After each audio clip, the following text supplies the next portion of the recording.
I've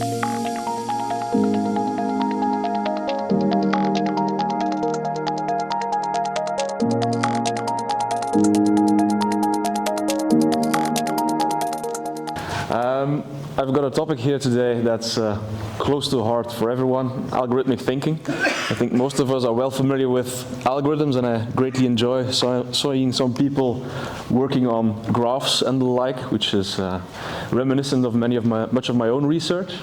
But what I do is much more applied in day-to-day. So very briefly, as already mentioned, I combine my role at Ghent University, where I teach supply chain operations research and do research in that specific topic, with my work at Crunch, which tries to put that into practice. Retail was mentioned. We don't only do retail, we do supply chain for frozen food manufacturers. We do projects in air traffic control, where we try and optimize flight paths to be more ecological than they are today, especially with things happening in the airspace where military exercises are becoming more common. That's becoming more complex, so interesting puzzles, and many other topics as well. But today I wanted to talk to you about algorithmic thinking in particular. And when we build solutions in practice, which are often based on research that has initially happened on HPC or some other environment, algorithms that were created and tested and validated there, we try and implement them. But implementing that has a number of different facets to it, and most of the time people will focus, when they hear things like AI, on things like predictive models or large language models or something like that. But putting something into production, getting something to be actually used by end users, requires the full Monty, basically also including data platforms, also including an interface adding on top. But that's enough for my background. Just so you know where I am coming from, I am combining a role where I teach, I research, and I implement. So that's where I encounter these things. What I enjoy doing most of all is working with algorithms. That's what I do day to day, thinking up ways in which problems can be solved. Now, who in the room has a teaching mission as well? So the majority has some students that they are teaching something to. Someone else noticed that your students have become somewhat better at programming in the last 2 or 3 years. At least as far as I'm concerned, my students have become suspiciously better at programming in the last 2 years. Anyone who noticed that students have become much more adept at critical thinking in the past 2 years? I also didn't really notice that. So that's the core of the issue that I wanted to approach from a number of different angles today, where you see that these tools are being used, but they're being used without much thought behind them.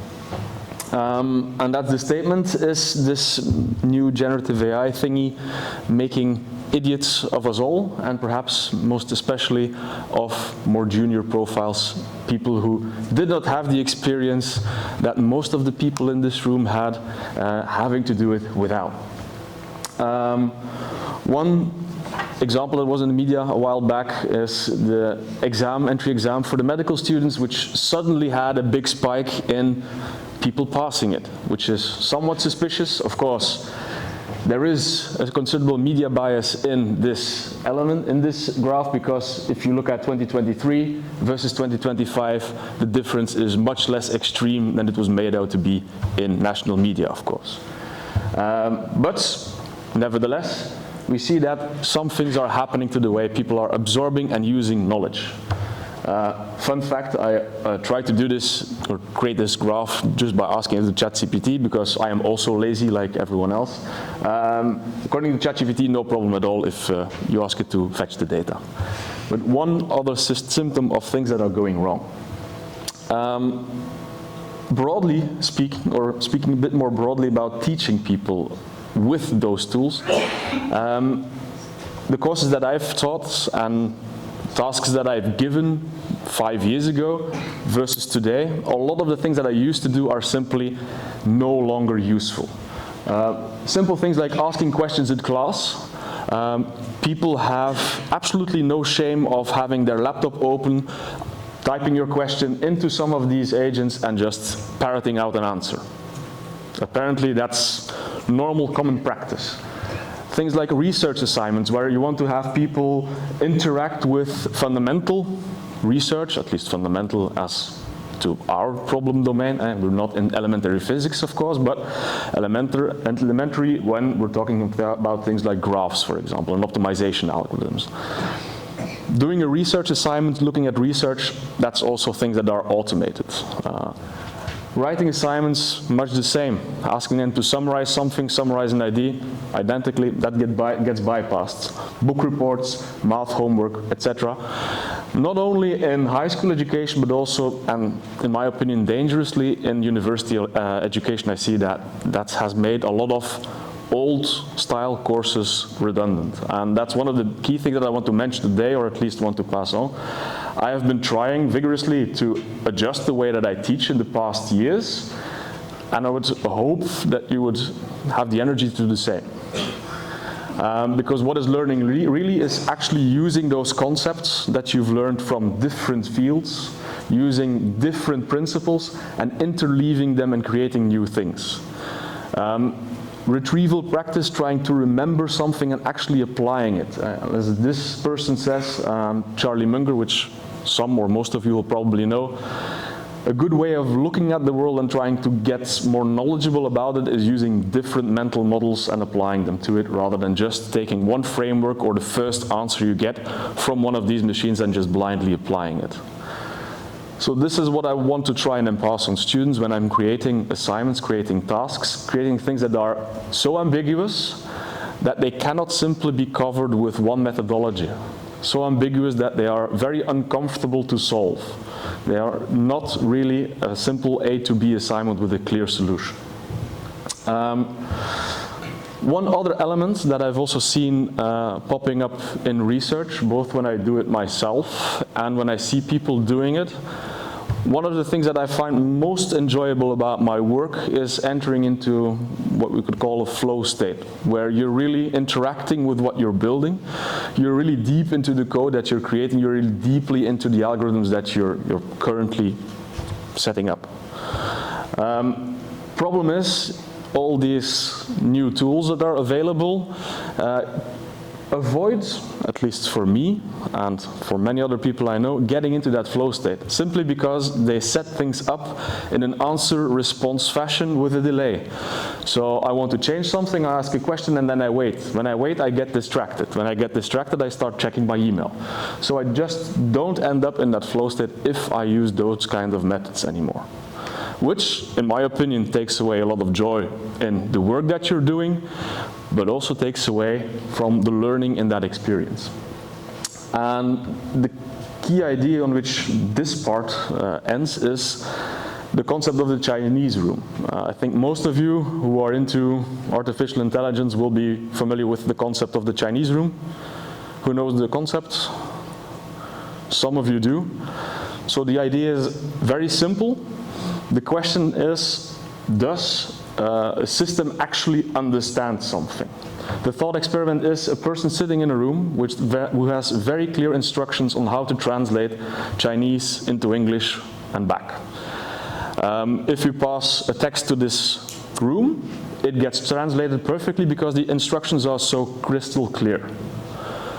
However, the big question is, does the person who is sitting in that room and actually executing those instructions, does that person actually understand something? Or, broader speaking, does the system actually understand English or Chinese? Now, that argument is philosophical, and you have the two different opinions there, John Searle and Daniel Dennett, if you're interested in that. It's very interesting reading, perhaps over the holidays, by both of their books, both strong arguments. But more than just the argument here, which is just a philosophical one, I think a lot of people, and especially a lot of junior people and a lot of students, are ending up just being that person sitting in the room, typing out simple instructions, handing them over to such an agent, and just processing what comes back. No longer really doing much of the heavy lifting, no longer doing much of the thinking, because you can argue this experiment both ways. You can argue that the system understands or it doesn't.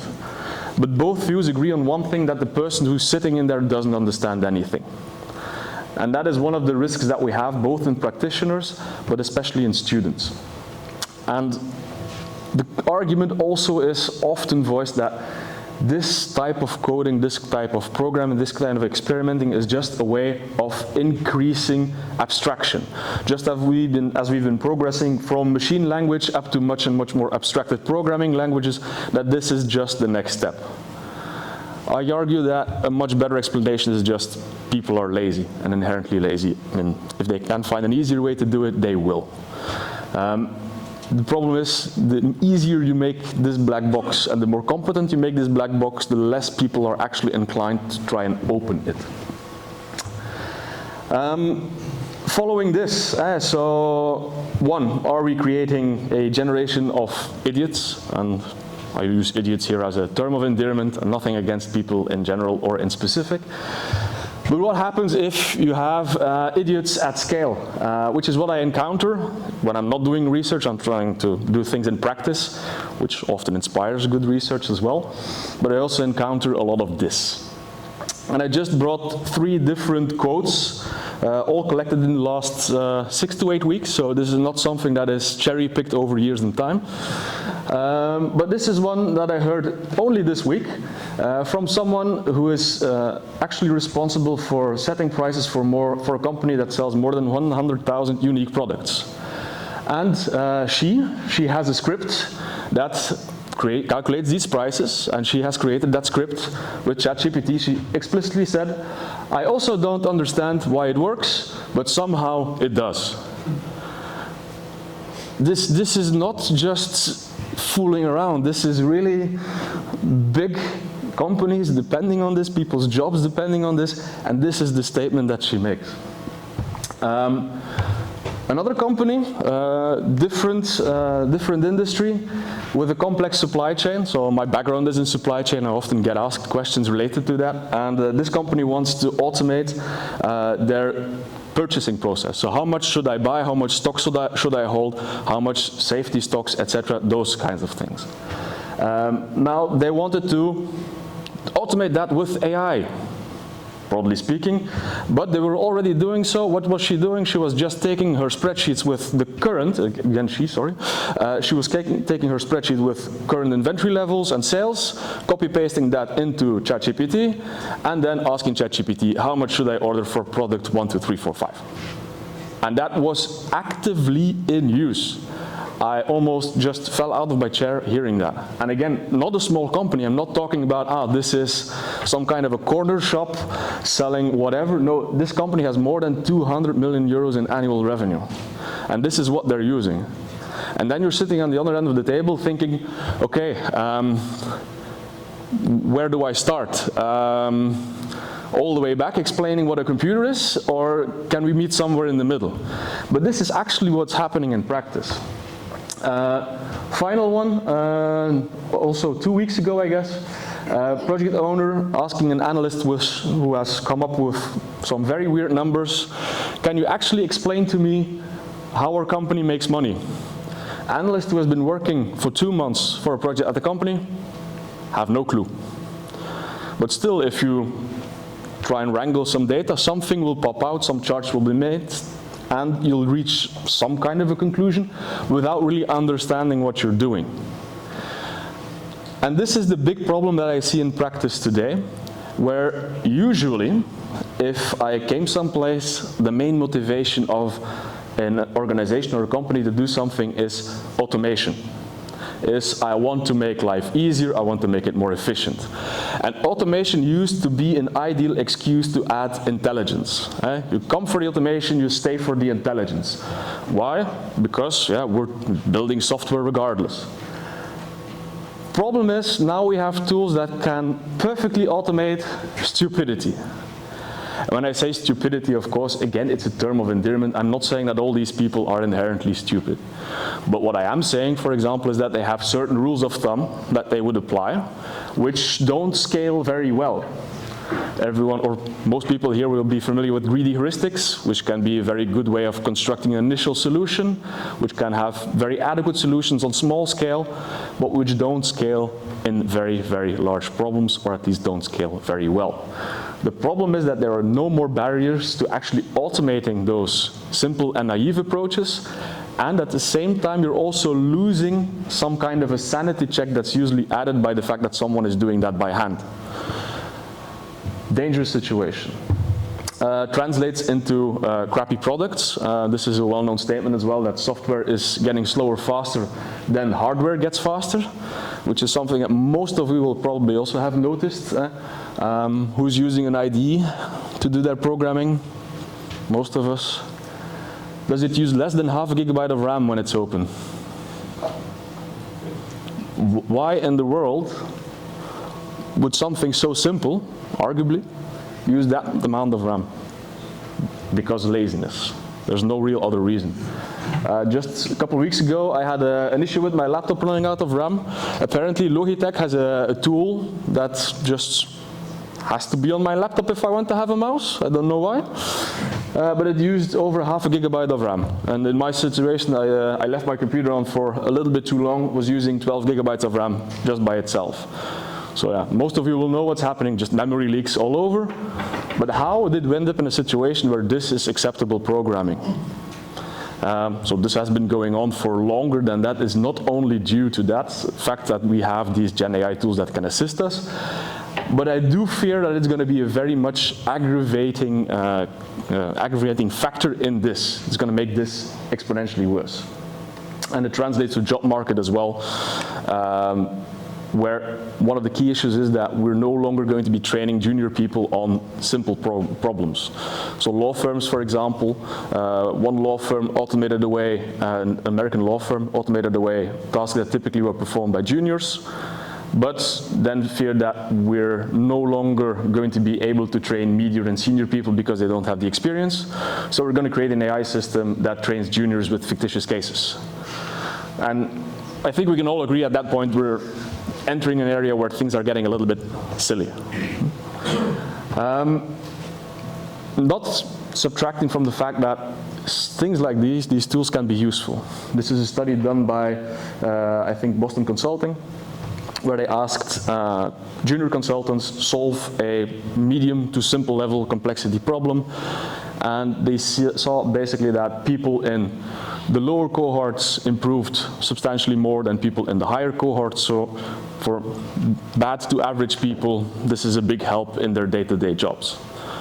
But the more important conclusion from that line of research was that if you give people a complex task, something that requires real thinking, heavy lifting, that regardless of experience level, the use of that tools actually subtracts from the end result. So where you have a control group that's just doing things old school, no AI assistance, you have a group that has AI assistance, and you have a group that has these Gen AI tools plus training. Both of those latter groups actually perform significantly worse than the first.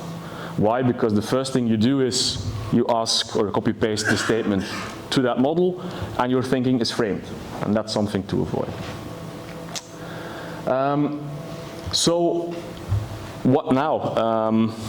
What do we do in light of this? We're risking quite a bit. We're risking creating really crappy software. I don't know if some of you saw the publication related to code submitted to GitHub that showed how much we are repeating ourselves in code that has been submitted there, which is one of the gold standards if you're programming something. Try not to repeat yourself, try not to copy-paste something 50 times, try and make it more elegant. The degree to which that is now, again, happening in code that's been submitted to GitHub is astronomical. I think it's times 6, times 7, times 8 in the last few years. So what can we do, basically? Two things that I wanted to leave you with. One is really actively try and train competent people. Most of you are in something of a teaching role. Most of you will have in your professional context people that you have to mentor, have to guide. What are things that you can do? What are things that I personally have done? One of the things is this. Is a very traditional way of teaching. It's called an Oxford tutorial, and it's basically taking people one-on-one and having a Socratic-style conversation about the work that they have performed. So you're not only going to ask them to write things, you're going to ask them to explain what they have written, you're going to ask them to explain exactly what they mean by specific statements. So that effectively eliminates trying to have some other system write it for you. You have to really be able to defend what you're writing. And at that point, you no longer have real gain in time by doing so.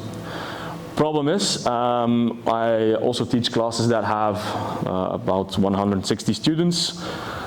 This does not really scale. So this is excellent if you have a PhD candidate, for example, and you have to coach someone, or if you're coaching a small team. This works. Writing and thinking and making time for one-on-one conversations that have a topic.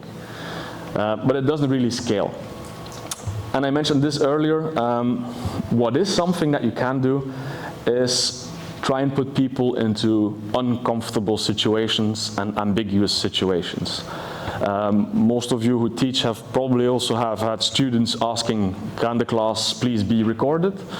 And just giving lectures like you used to do doesn't draw much of an audience if you're just going to record them. So rather than keeping the lectures what they are, I have decided to pre-record most of the theory.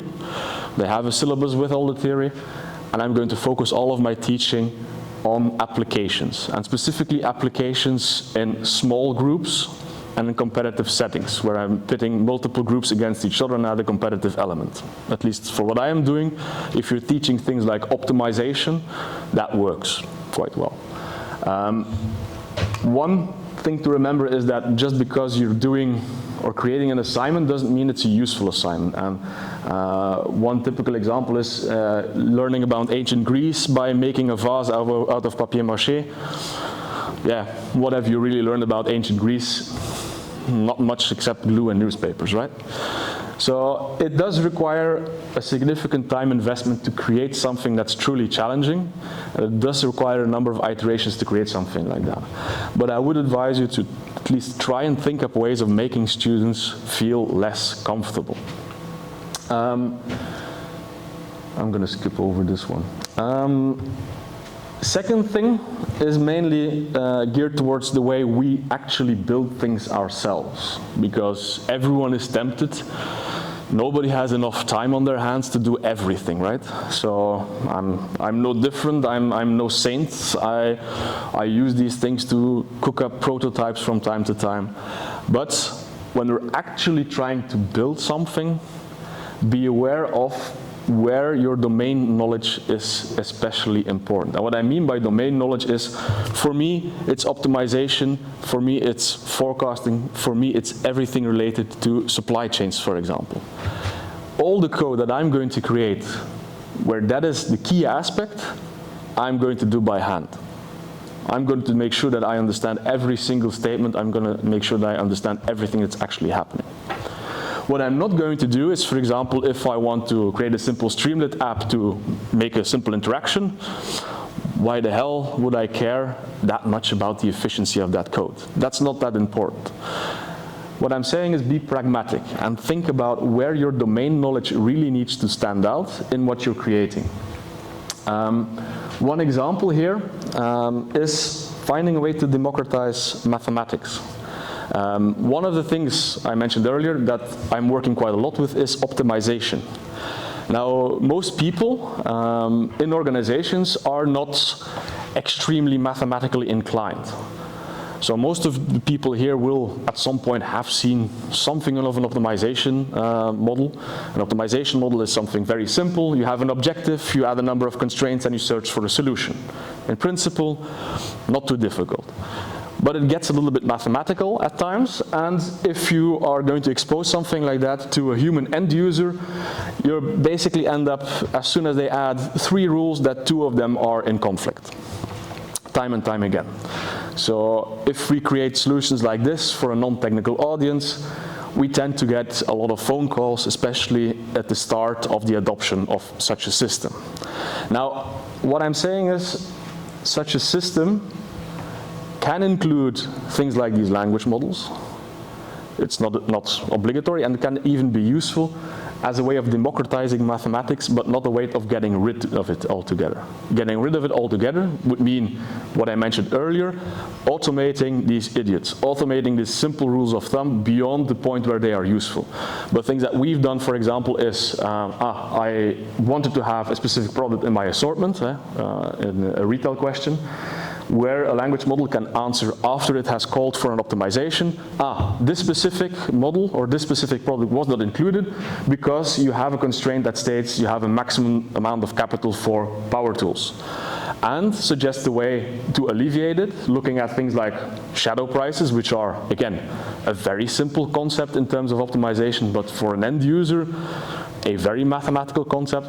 Here I'm just guiding the end user to, I'm recommending shifting an amount of your budget to another location, changing a constraint. Do you find that that will be acceptable, yes or no?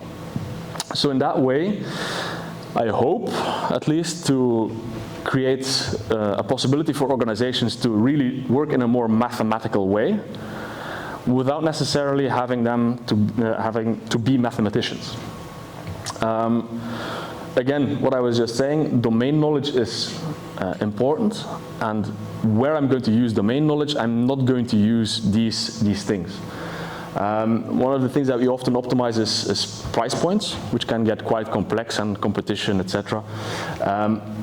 Where we have the core of our system, where we have forecasting models and optimization models, everything in that bottom right corner, that is where we're going to spend effort doing everything by hand. That's where our key competency is, not so much in things like data preparation or user interfaces or making things easier to understand in that regard, like I just mentioned. But just be aware that those tools are powerful, those tools are useful, but be aware of what locations you use them in.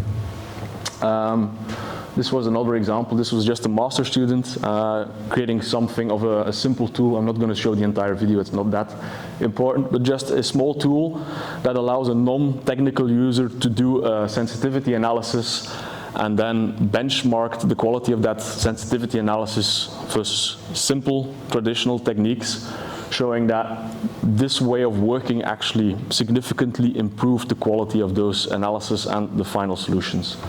I'm not going to show the entire video, it lasts too long. But this is my final point. I think these tools are tempting, as well as in our teaching, but also in our own research, and the risk is becoming a passenger in what you're doing. I think most of us got into the field we're in because we greatly enjoy it. Don't lose that enjoyment, and resist that laziness. And 3 big responsibilities. 1 to yourself. Don't be that person in that Chinese room. The second, to your students. Try and raise people who actually understand what they're doing and validate that. And to the code and the things that you build. Make sure that you use your domain knowledge in the right places, and make sure that you understand what you build. All right.